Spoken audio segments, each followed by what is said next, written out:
আসসালামু আলাইকুম। আশা করি আপনারা সকলে ভালো আছেন। তো ভিউয়ার্স, আজকে আমি আপনাদের মাঝে কোনো খারাপ ভিডিও নিয়ে আসি নাই। কোনো খারাপ ভিডিও নিয়ে আসি নাই। এটা আপনাদের উপকারের জন্য, এটা আপনাদের সবারই উপকারের জন্য আসবে। এই মন্ত্রটা, এই ভিডিওটা আপনারা দেখেন, আপনাদের সবারই উপকারে আসবে ইনশাল্লাহ। আপনারা অবশ্যই টাইটেল এবং থাম্বনেল দেখে ভিডিওটা ক্লিক করছেন, ভিডিওটা দেখতাছেন। অবশ্যই ভিডিওটা শেষ পর্যন্ত দেখেন, অবশ্যই আপনাদের উপকার হবে। আপনি যে কোনো মানুষকে আপনি এই মন্ত্র দ্বারাই বশীকরণ করতে পারবেন। নারী হয়ে পুরুষকে, পুরুষ হয়ে নারীকে, অথবা নারী নারীকে, অথবা পুরুষ পুরুষকে, যে কেউ যে কেউ যে কেউ পৃথিবীর যে কেউ যে কোনো মানুষকেই বশীকরণ করতে পারবে। আপনি ছেলে হইয়া ছেলেকে করতে পারবেন, মেয়ে হইয়া মেয়েকে করতে পারবেন।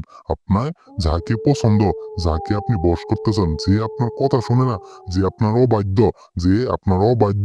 যে আপনার কথা শোনে না, আপনি শুধু ছেলে হয়ে ছেলে না, আপনি যদি বাবা মা হয়ে ছেলের জন্য, বা ছেলে হয়ে বাবা মায়ের জন্য, বা যে কারোর জন্যই এই মন্ত্রটা প্রয়োগ করতে পারবেন।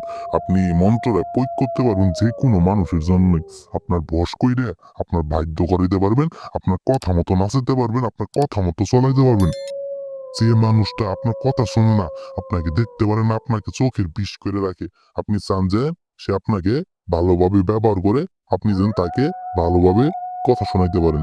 আপনি এই মন্ত্রটা প্রয়োগ করেন, সে ব্যক্তি আপনার খুব গোলাম হয়ে যাবোগা, আপনার গোলাম হয়ে যাবোগা। আপনি যা বলবেন, যা করতে বলবেন, সে তাই করবো।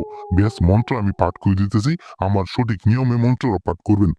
অনম সরস্বতী দেবী তুই অমুককে কর আমার সাথী, নইলে তোর মাথা খালি কুরু কুরু সাহা।